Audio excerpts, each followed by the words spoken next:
Hello, everyone, and welcome to the daily message brought to you by Unity Clear Lake Center. Today, we are going to finish our recap of Lessons in Truth by Emily Cady by discussing quickly chapters 7 to 12.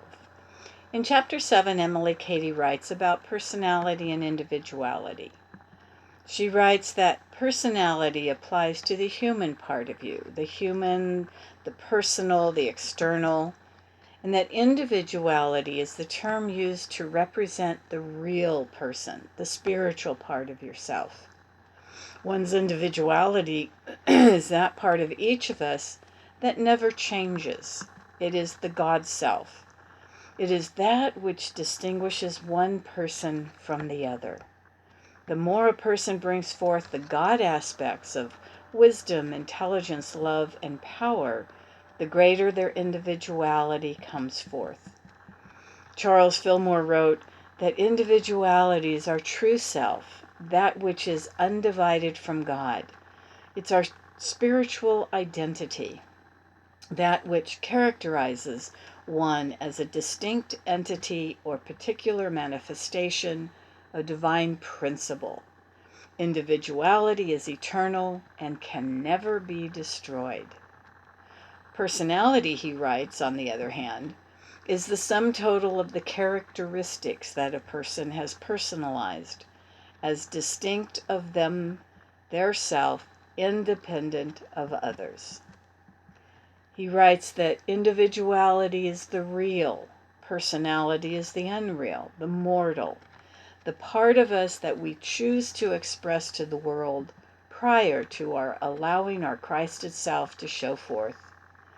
Personality is what each one of us seems to be when we think in our third dimensional consciousness.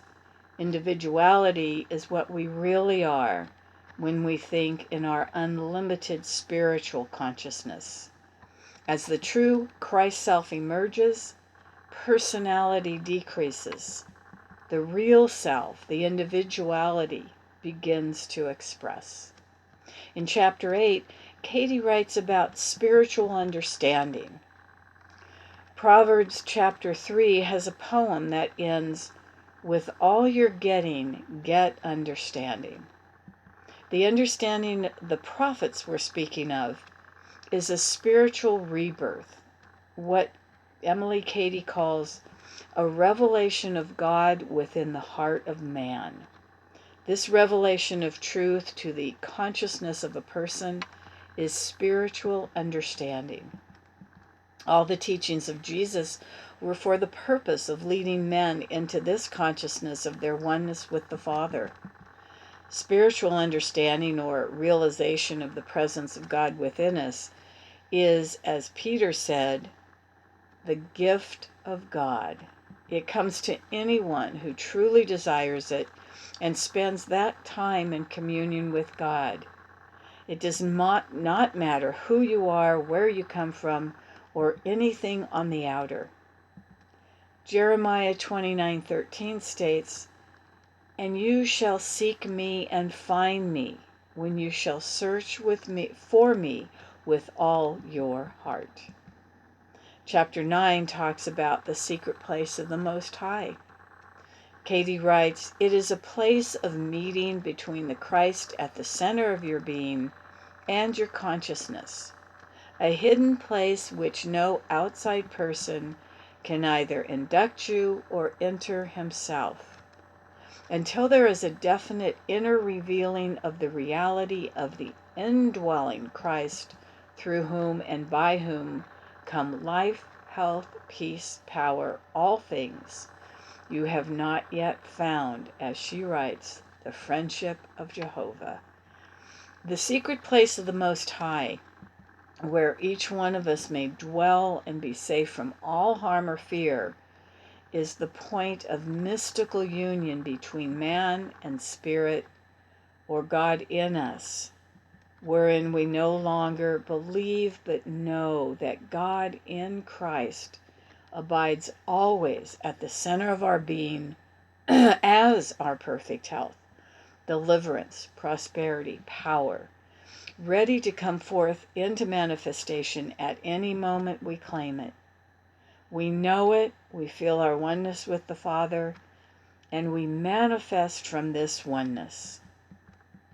Chapter 10 tells us how to reach this secret place. Katie writes that all the steps that we are taking by meditation, keeping our thoughts on the Spirit within us, speaking words of truth, and striving to manifest as much of the light that we can, are rapidly taking us to the time when, as she writes, we shall have consciously the perfect mind of Christ and all the love and beauty and health and power which that implies. Katie writes, "Know once and forever that you are not seeking God, but that God is seeking you. You need not worry, you need not be anxious, you need not strive. Only let it. Learn to let it." So in some way we must learn to wait, each one for himself, upon God, for this inner revelation of truth and your oneness with it. The key to finding the secret place, though, lies in the first part of that sentence. Meditation, focus thoughts on the Spirit in us, speaking words of truth, and manifesting as much of the light as possible. These are the steps to having the secret place of the Most High revealed to us. Chapter 11 was on our spiritual gifts. And many people think that the only spiritual gifts there are, as Paul wrote, "Now concerning spiritual gifts, brethren, there are diversities of gifts, but the same Spirit. For to one is given the Spirit of the word of wisdom, and another the word of knowledge, according to the same Spirit. To another faith, to another gifts of healing, to another workings of miracles, to another prophecy, and to another discernings of spirits, to another diverse kinds of tongues, and to another the interpretation of tongues." So people think that these are the only spiritual gifts possible to us. Yet how many times do we listen to someone play the piano or another musical instrument? How many times do we admire someone's singing voice, their painting, books we read, beautiful gardens we walk by? Each and every one of these are gifts from Spirit to each of these people. The ability to find joy in baking and cooking, organizing spaces for another. The list can go on and on. Whatever we personally find joy in is what Spirit is moving us to do, and that is our gift from Spirit, or our own personal spiritual gift. And finally, chapter 12 addresses unity of the Spirit. We are all Spirit. We are all sons and daughters of God. We are all a manifestation of the one source, God. No matter what is happening around us, God is behind it all. The Christ energy, source energy, is what is creating everything around us. Nothing can be created without it. Katie writes, "I want to stimulate you to lose sight of all differences, all side issues and lesser things, and seek but for one thing. That is the consciousness of the presence of an indwelling God in you and your life." Everyone has this indwelling God in them. They could not be here if it weren't so. Not everyone is expressing the fullness of their God self, yet everyone has the God self within them. They may not be expressing it the same way you are expressing it, but that does not make them wrong. It makes them perfect for their own path. Your way is perfect for yours. As Katie writes, and believe me, just as there is less separation between the spokes of the wheel the nearer they get to the hub, so you will find that the nearer you both come to the perfect center, which is the Father, the less difference will there be between you and your brother. I hope you enjoyed listening to this series of Lessons in Truth by Emily Cady.